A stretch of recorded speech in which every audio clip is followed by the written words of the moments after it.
국내에서 코로나19 확산세가 거센 가운데 어제 전국에서 발생한 확진자가 2,000명에 육박했습니다.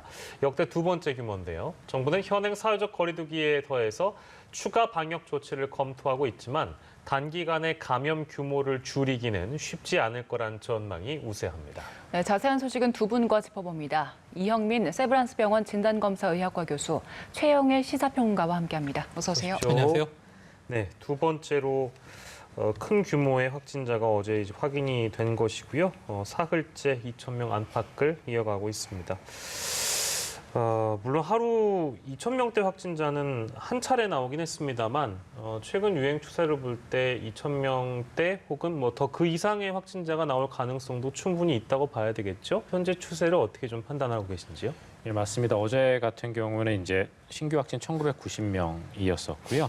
이 신규 확진자의 좀 내막을 좀 들여다보게 되면은 그 중에서도 국내 발생이 1,913명, 그리고 수도권 발생이 1,125명입니다. 그래서 네. 수도권이 여전히 지금 많은 확진자가 나오고 있는 상황이고, 일단 비수도권 같은 경우에도 어제 788명으로 지금 최다 규모가 나왔거든요. 그러니까 지금 7월 달 들어서의 그 4차 대유행 이전에 전국에서 나오던 그런 규모들이 지금 비수도권에서만 지금 나오고 있는 상황이라서요. 네. 지금 전국적으로 확산세가 이어지고 있다고 생각을 하는데, 지금 최근에 이번 주 들어서의 코로나19 확산세의 가장 두드러진 특징은 그동안 그래도 사회적 거리두기 4단계에 힘입어서 보합세를 보이거나 약간씩 감소하고 있던 수도권이 지금 폭발적으로 증가했다는 데 있거든요. 네. 그래서 이러한 폭발적인 증가세가 어떤 일시적인 집단 감염, 거대 집단 감염의 발견이라면은 상관이 없는데, 근데 문제는 그렇지 않고 지금 소소한 감염들, 지역사회 안에서의 작은 감염들이 결국은 모여서 이런 큰 감염으로 연결이 됐거든요. 네. 그 얘기는 이게 일시적인 순간이 아니라 베이스라인 자체가 올라갔을 가능성이 있습니다. 그리고 또 그거를 뒷받침해 주는 게 이번 주 들어서 딱 하루만 그렇게 2,000명이 넘게 나온 게 아니라 그 뒤에도 지금 계속 2,000명은 넘질 않았지만 가까운 정도의 숫자가 나오고 있거든요. 그 얘기는 베이스라인 자체가 올라갔을 가능성이 높다라는 근거로 생각이 되고, 그렇게 되면은 어떤 문제가 생기냐 하면은 그동안 사회적 거리두기 4단계와 3단계를 병행했음에도 불구하고 베이스라인 자체가 지금 올라가 있는 거기 때문에 이게 앞으로도 올라갈 가능성이 있게 되고, 그러면은 지금 2,000명의 문제가 아니라 그 이상의 숫자도 나올 가능성이 있다라는 점에 있어서 굉장히 지금 중요한 큰 위험성이 있다라고 생각이 됩니다. 예, 네. 알겠습니다. 근데 지금 내일부터 이제 광복절 연휴라서 아무래도 이동량은 더 증가할 것으로 예상이 되고, 물론 오늘 김부겸 국무총리의 대국민 담화도 있었습니다만 잠시 멈춤을 해달라. 하지만 그 최근의 이동량을 보면 이번 연휴도 글쎄요, 그렇게 되지는 않을 가능성이 높아 보입니다. 추가적으로 확산될 가능성도 여전히 남아있다고 봐야 되겠죠? 예, 맞습니다. 말씀드렸던 것처럼 이게 일순간의 어떤 현상이 아니라 베이스라인 자체가 올라가 있는 상황에서 이동량이 전혀 줄지 않고 있고, 네. 그다음에 이게 만약에 더 늘어나게 된다면은 당연히 추가 확산이 있을 수밖에는 없고요. 우리가 이제 이 지난주에 그러면 왜 어떤 요인들이 이렇게 코로나19의 확진자 베이스라인을 올렸는지를 생각을 해보게 되면 여러 가지가 고려될 수가 있는데, 그 중에 첫 번째가 당연히 이제 지난주가 여름 휴가에서 가장 피크였던 시기이거든요. 거기에 따라서 이동량이 많았던 가능성이 하나가 있고, 그다음에 두 번째는 올림픽에 의한 영향이 아무래도 일부 있습니다. 왜 그러냐 하면은 스코틀랜드에서 그 5월 달에 그 유럽 축구를 하면서 거의 확진자가 20배 가깝게 증가한 현상이 있었는데, 네. 그때 그 확진자들에게 대해서 조사를 해봤더니 20, 30대 젊은 남자들이 많았고 소규모 그룹으로 모여서 축구 응원을 하다 감염된 사람이 많았거든요. 그런데 지난 올림픽 때도 예전처럼 우리가 이제 단체로 뭐 어디 식당에 모인다거나 아니면 술집에 모인다거나 하지는 않았지만 가족별로, 가정별로 또 모여서 응원을 했을 가능성은 있습니다. 그래서 그런 것들이 결국은 종합적으로 이 코로나19 확산에 영향을 주었을 가능성이 있는데, 그런 식으로 이동량이 줄지 않고 점점 늘게 되면 당연히 더 확산될 가능성이 있고, 돌아오는 또 그 광복절 연휴가 이런 또 하나의 그 확산의 촉매가 될 수도 있기 때문에 정부에서도 이번 광복절에는 집에 좀 있어달라고 부탁을 드린 걸로 생각이 됩니다. 그래서 말씀드렸던 것처럼 이게 지금 베이스라인 자체가 올라와 있는 상황이기 때문에 여기서 더 확산이 되면 그때는 2,000명 이상의 확진자가 지속적으로 나올 가능성이 많고요. 그렇게 되면 우리나라의 지금 의료 시스템에서 2,000명 이상의 확진자가 계속 나오는 거는 분명히 의료 체계에 부담이 될 수가 있습니다. 예, 말씀 주신 대로 지금 의료 체계에 부담이 되고 있다는 게 드러나고 있고, 당국에서 정부에서도 이제 이런 병상 부족 우려에 대해서 이야기를 했습니다. 그리고 원래 8주 간격으로 되어 있는 아스트라제네카 백신도 4주에서 12주 범위 내로 조정도 가능하다는 이제 그런 언급도 있었는데 이 내용 저희가 바로 좀 만나보도록 하겠습니다.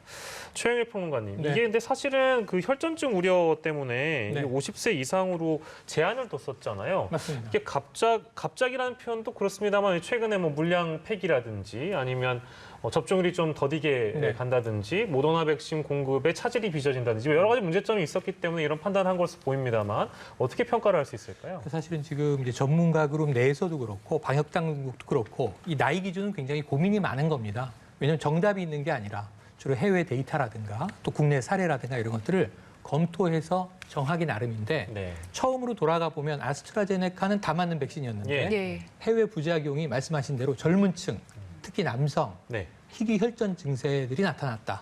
국내에서도 유사한 부작용이 보고됐다. 이 이후로 이제 30세 이상으로 정했었어요. 그러니까 지금 기준이 원래로 돌아온 겁니다. 그러니까 20대까지는 맞추지 말고 30세 이상의 연령대만 아스트라제네카 백신을 투약한다는데 문제는 그게 불과 한 달여 전에 기준을 더 올린 겁니다. 50대 이상으로. 근데 여기는 저는 좀 정책적으로 예. 두 가지의 조급함이 있었다고 보는데요. 좀 이제 부작용에 대한 부담이 커졌죠. 음. 인과관계가 인정돼서 네. 보상의 대상이 되는 사례들도 나오고 하다 보니까 그럼 최대한 안전하게 가보자라는 예. 입장에서 네. 올렸고 그 이유는 3분기 이후에는 화이자와 모더나가 주력 백신이 될 것이 확실했기 때문에 예. 계약상으로는 네. 네. 아스트라제네카는 이제 좀 줄여도 되겠다라는 판단이 교차했을 것 같아요.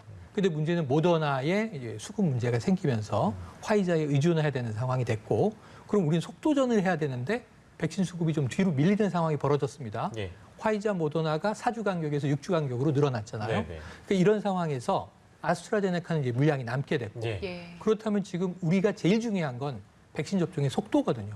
속도를 높이기 위한 최대한의 고육주책을 낸 것이 예. 저는 오늘의 발표라고 보는데 의학적 문제는 이제 전문가들 입장에서는 30세 이상도 큰 문제는 없다라고 보고 있는데 그럼에도 불구하고 한번 30대, 50대, 다시 30대 좀 혼란이 유발될 수밖에 없는 상황이거든요. 예. 아마 언론의 비판도 많이 나올 거고 여기에 대한 질문에 가장 좀 빠르게 답을 해서 네. 이 국민들의 좀 혼란이나 걱정을 이 방역 당국이 해소해주고 예. 정해진 방침대로 질서 있게 속도에 좀 우리가 집중하는 게 옳을 것 같습니다. 뒤따르는 비판들을 감내하더라도 최선의 선택이 지금 당장 무엇이냐라는 생각을 해봤을 때 결국에는 이제 물량을 폐기하는 것보다는 활용을 해야 되겠고 그리고 접종률을 높이기 위해서는 아스트라제네카 백신을 활용하는 것이 가장 최선이다라는 어떤 진단이 있었던 것 같습니다. 교수님께서는 어떻게 평가하시나요?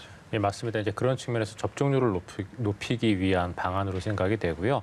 근데 이렇게 접종률을 좀 빨리 높이려는 이유는 여러 가지가 있을 것 같습니다. 첫 번째는 뭐 경제적인 이유도 있겠지만 또 하나 중요한 거는 최근에 델타 변이가 확산되면서 위중증 환자의 비율이 숫자가 굉장히 예. 많이 증가를 했거든요. 지금 4월 초에 비해서는 거의 4배 가깝게, 지난 한 달 사이에는 거의 2배 가깝게 증가를 했고요. 그다음에 또 한 가지 중요한 거는 이 위중증 환자의 연령대인데 예. 저희가 그동안 위중증 환자는 고령층에서 발생한다고 생각을 했지만 전체 감염 규모가 커지고 델타 변이의 어떤 그 병독성이 높아짐에 따라서 지금 현재 가장 많은 위중증이 있는 연령군은 50대입니다. 예. 여기가 거의 지금 36%고요.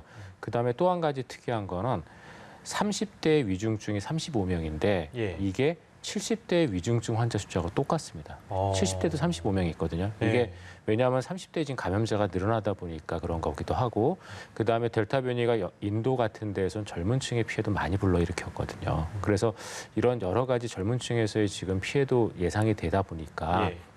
이런 것들을 보호하기 위해서 최소한 부분적인 면역력이라도 갖추면은 그게 이제 영국 데이터에서 나온 얘기들인데 네네. 일단 2번 다 완전 접종하지 않으면은 코로나19에 돌파 감염이 될 가능성은 높지만 그래도 어느 정도 보호될 가능성은 충분히 있거든요. 그래서 이런 것들을 최대한 활용해서 일단 예방 접종률을 올리고 감염률을 좀 떨어뜨리고 위중증률을 좀 떨어뜨리자라는 생각이 있었던 게 아닌가 싶습니다. 예. 예.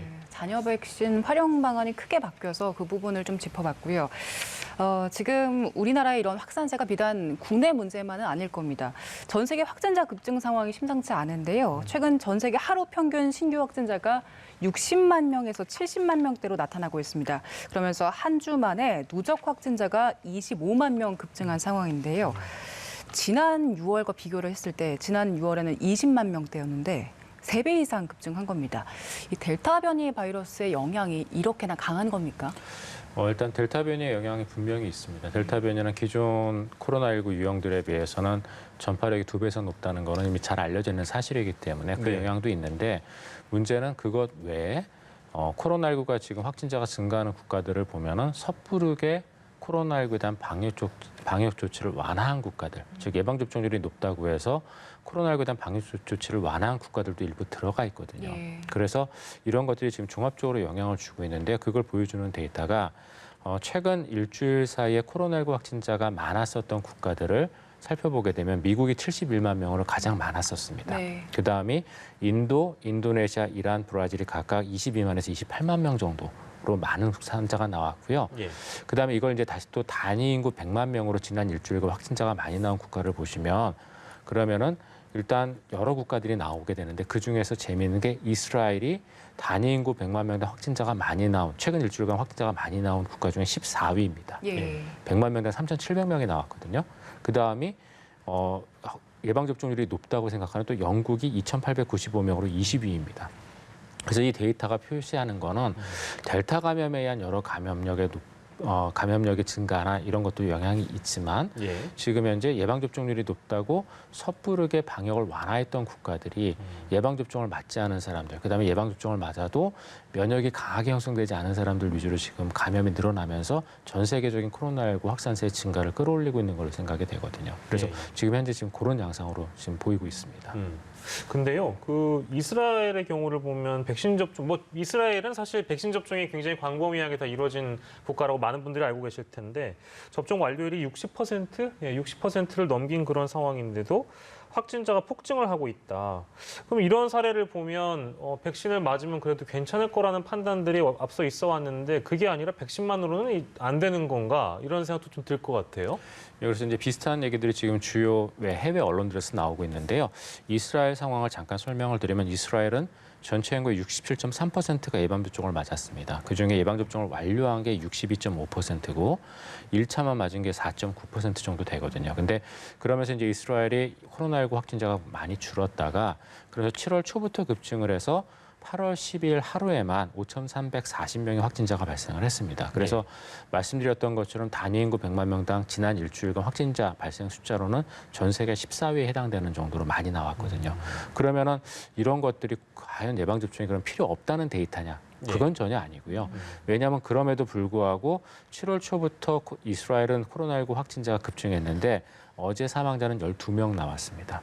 즉 확산세나 확진자의 발생 폭에 비해서는 사망자나 위중증 환자나 입원하는 사람은 많이 적거든요. 그게 이제 영국도 마찬가지인데 영국도 가장 많이 확진자가 나왔을 때가 한 8만에서 9만 명 정도 2월 달 정도쯤에 나왔는데요.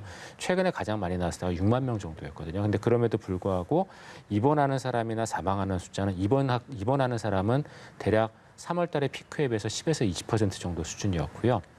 그다음에 사망하는 사람들도 5에서 10% 수준으로 굉장히 많이 감소했습니다. 그래서 코로나19의 어떤 전파 자체를 차단하는 능력은 몇 번 말씀드렸지만 분명히 떨어지는 게 맞는데, 그러니까 100% 완전한 건 아닌데 위중증으로 가거나 사망으로 가는 걸 막아주는 거는 분명히 효과가 있어 보이거든요. 그래서 만약에 우리가 이 코로나19의 그 사망률을 독감 정도 수준까지만 낮출 수 있어도 그게 지금 영국의 데이터거든요. 영국이 지금 한 0.1% 정도 치명률을 나타내고 있고 그다음에 우리나라 같은 경우도 돌파 감염자의 치명률이 0.1% 미만이거든요. 그 정도로만 돼도 저희가 제어가 가능하기 때문에 그러면은 코로나19를 저희가 어느 정도 다루면서 같이 병행하더라도 같이 살아가더라도 좀 적은 피해를 보이면서 살아갈 수 있을 걸로 보이는데 문제는 그렇게 가기 위해서는 말씀하셨던 것처럼 예방접종만으로는 가지는 않습니다. 예방접종을 하더라도 이렇게 많이 줄어도 계속 확진자는 발생하기 때문에 거기에 맞춰서 코로나19 확진자를 어떻게 앞으로 그러면은 치료를 할 수 있는 의료 시스템을 갖출 것인지, 그다음에 지역사회 안에서의 고위험군에 대해서는 어떻게 보호를 할 것인지. 왜냐하면 이스라엘 같은 경우도 지금 이렇게 그 면역 반응이 적게 나타나서 확진된 사람들이 대부분 보면은 고령층이거나 장기 이식을 받거나 이런 면역 저하 환자들인 경우가 많았거든요. 그래서 이런 분들은 코로나19에 대한 예방접종을 받아도 면역력이 약하기 때문에 감염이 될 수 있기 때문에 이런 층들을 어떻게 보호할지 이런 것들에 대한 향후 계획이 앞으로는 좀 같이 병행이 돼야 될 것 같습니다. 예, 알겠습니다. 이스라엘 사례까지 저희가 만나봤고요. 오늘 코로나19 상황 여기까지 짚도록 하겠습니다. 최영일 평론가 이어서 더 함께해 주실 거고요. 이영민 세브란스 병원 진단검사의학과 교수 인사드리겠습니다. 고생하셨습니다.